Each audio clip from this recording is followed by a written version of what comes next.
You are watching New York Knicks Now by Chat Sports. I'm your host, Marshall Green.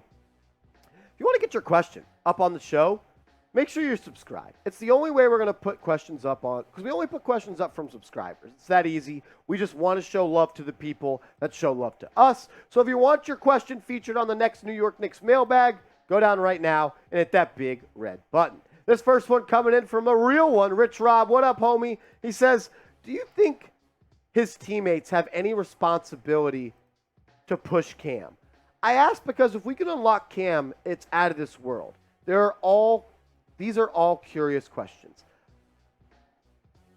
I agree with you. I think if Cam Reddish reaches his maximum potential, he is the type of guy that the Knicks need on this roster. A 6'8" wing that could score all three levels. Tough shot taker, tough shot maker. He can get to the rim. He can push the ball in the fast break. He's shown the ability to be a good defender, but he has to go out and do it. We're entering year 4 now for Cam Reddish. The days of potential are out of the door. It's time for Reddish to get there now. Do I think his teammates have any responsibility to push him? Absolutely. RJ Barrett should be doing everything he can as a leader of this team to make Cam Reddish great. That's what good leaders do. They get the best out of their teammates. And the fact they went to college together, they're boys, they're teammates once again, I bet RJ Barrett pushes Cam Reddish. And if I'm Cam Reddish and I just saw RJ Barrett get $100 million and I'm in a contract year about to enter free agency, I am doing everything I can to get a big contract. Let's hope he's doing that because, look, if he's great, that means the New York Knicks are going to be great this year, no doubt about it. Mohammed, what up, man? Who should we trade between Grimes, Fournier, or Cam? It will not make sense to keep all three if they don't all get minutes. I'm right there with you. You have a log jam at this roster off the bench. If I was the general manager, I would try to move off Fournier because we know who Fournier is at this point. He's damn near a 30-year-old shooting guard who can get buckets and not really do much on the defensive end. He can shoot the hell out of the ball. He can black out and get white hot like he did against the Celtics all last year. But it's the inconsistencies with Evan Fournier that's kind of upsetting a little bit. One night he goes for 40, the next night he goes for 0, the next night he goes for 20, then the night after that he goes for 5. We need a more consistent piece in the starting lineup. And if you trade a guy like Fournier, and maybe you trade him Fournier and 2 seconds for a first, or Fournier and something else for a pick, because you don't want to get a player back in a trade for Fournier. If you trade Fournier, that means Grimes is going to get more minutes, and that means Cam's going to get more minutes. And I know all of you want to see both those guys get more minutes. If I was the general manager, I would choose to trade Fournier out of these three. But I'll ask you guys the question. If you had to pick one guy to trade, who would it be?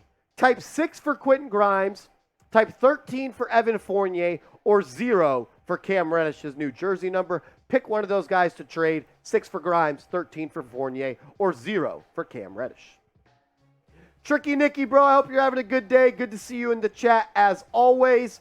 If Randle doesn't perform well, starting with Jalen Brunson, do you see an opportunity for Obi to start, say, after 30 games? I honestly don't, man. I don't think the Knicks would ever bench Julius Randle as a 6-man because when you do that, that lowers his value. And we know that the Knicks have looked into trading Julius Randle. And someone made a really good comment yesterday in yesterday's video when we talked about Evan Fournier starting. They said, remember, this team values value. And if you say Evan Fournier is going to come off the bench, that's going to lower his value. The Knicks are going to do everything to repair the trade value of Evan Fournier. They're going to do everything they can to repair the trade value of Julius Randle with the hope that they become better basketball players and find their groove. And if that's the case, you keep him on the team, no doubt about it. I don't think there's a way for Julius Randle to be a 6-man on this team. Does it make sense, in my opinion? Yeah, because I think Obi Toppin sometimes is a better basketball player and does more to help this team win than Julius Randle. But I just don't see Tom Thibodeau moving on from Julius Randle, especially moving him from the starting lineup to the bench.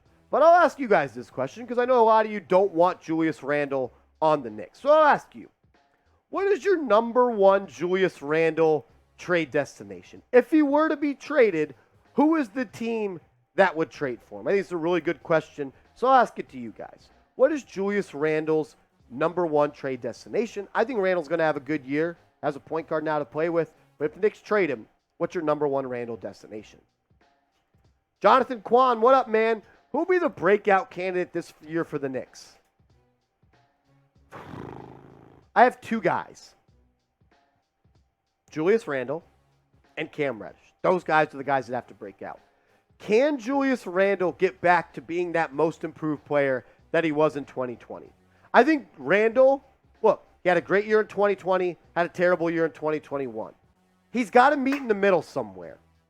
Can he be a 18, 10, and 5 guy and shoot 45% from the field and 36% from three?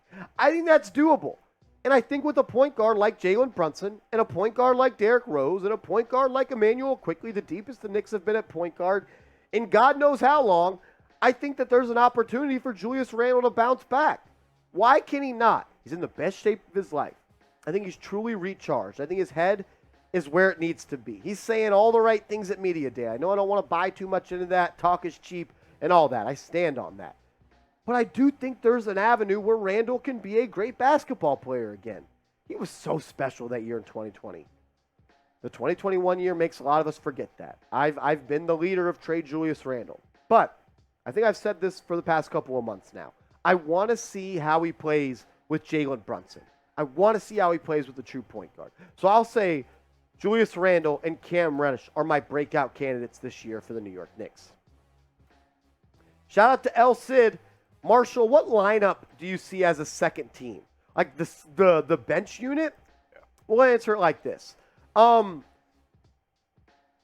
It sounds like Fournier may start, but I have Quentin Grimes pictured because that's what I want to happen, and I'm going to talk it into existence. But look, you got Quickly, you got Rose, you got Reddish, you got Grimes, you got Toppin, Hartenstein, and Sims. All those guys are going to need to get minutes coming off of the bench. The first 5 off the bench, if I had to say, will probably be Quickly, Rose, Grimes, Toppin, and Hartenstein. I think those are going to be the first 5 off the bench. Quickly, Rose, Grimes, Toppin, and Hartenstein. I think Reddish is out of the 10-man rotation to start unless he comes into training camp and plays defense. Look, we all know Cam Reddish has the ability to be great. It's just time for him to do it. I just said I think he's my breakout candidate. But to break out, you got to get the minutes. You got to break out of the bench. You got to break out of those DMPs. He has the potential to do it. He's got to earn it. Tom Thibodeau is an earn-it type of coach, except when it comes to Julius Randle, Alec Burks. Those guys, they unfortunately don't have to earn it. How about this, though? If you're ready for the regular season, we're like 3 weeks away. Game 1's on October 19th, my birthday. We're going to be live on the channel for that game. That's going to be fun. If you're ready for the season, like the video right now. Hit that thumbs up icon if you're ready to see the orange and blue and the New York Knicks back at Madison Square Garden. Charles Pommels, the realest of the real. What up, homie? He says, I want to hear your stat prediction right now. All right, for the Knicks this year. Players, and do you think Mitchell Robinson will take some threes this year? Okay.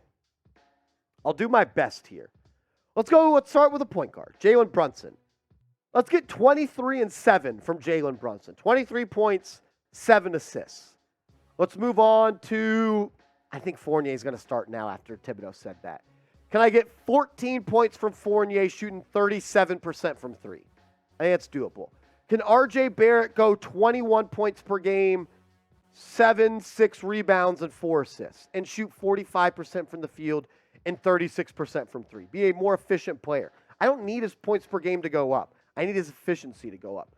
Can I get 18, 8, and 4 from Julius Randle on 45% from the field and 36% from three?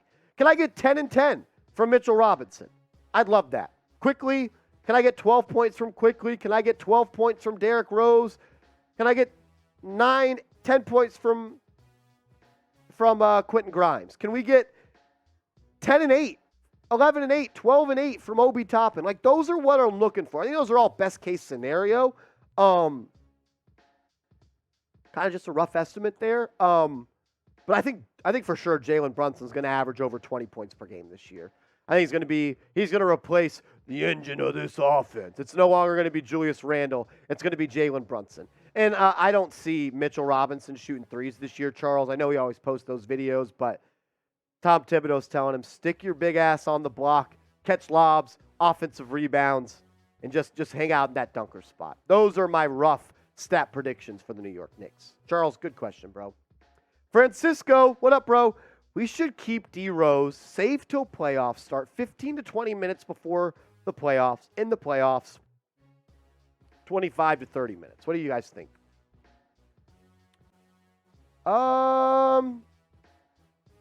Yeah, that's about right. We all know Tom Thibodeau is going to shorten up his rotation if this team makes the playoffs. But I don't want Derrick Rose playing more minutes than Immanuel Quickley.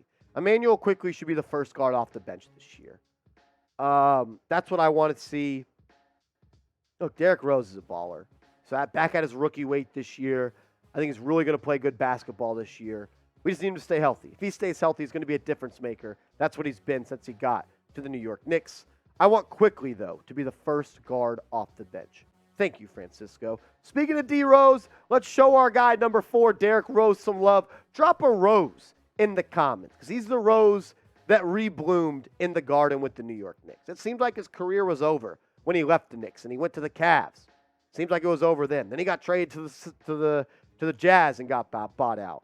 Then he went and played with the Timberwolves, dropped that 50-piece. Then he got to the New York Knicks and he found a home. Drop a rose in the comments to show our guy Derrick Rose some love in the comments section. Danny Becker, what up, bro? If the Knicks don't make the playoffs this season, do you think we should consider firing Tibbs? It's a good question. Is this roster good enough to make the playoffs, though? You can't make lemonade out of a pile of shit. Like that's, and I'm not saying this roster is a pile of shit, but it's tough to make that happen. But I'll say this. If Derrick Rose has a great season, plays all 82 games, and Julius Randle comes back and has a good season, this team should compete in the Eastern Conference. It 100% should. If you get that most improved player season from Julius Randle, and you get that same season that you had from Derrick Rose when he got traded from the Detroit Pistons, you added to Jalen Brunson. Another year of development for R.J. Barrett. Another year of development for Quickley and Toppin. Another year for Mitchell Robinson. You got to expect the Knicks to compete. If they don't make the playoffs, I don't think Thibodeau's on the hot seat. And I don't think the Knicks will ever fire Tom Thibodeau. I think when the time comes for the Knicks to move off of Tom Thibodeau, I think he's going to the front office. There's too much respect between Leon Rose and this front office with the Tom Thibodeau, 2-time coach of the year. They always talk about it. There's no way the Knicks fire Tom Thibodeau. We do have some news to get to, and I want to end it on this. Mike Breen, the Knicks announcer for Madison Square Garden and MSG and ESPN, Mike Breen lost his home in a fire on Sunday. The reports are everyone is okay, and that is the best news. I want to do this. Before we get out of here on this video and this cut, let's all type bang in the comment section for our guy Mike Breen. Coined the phrase, 3-point ball, Carmelo, bang! We all know what Mike Breen does. I want everyone to type bang in the comment section right now. Let's show Mike Breen some love.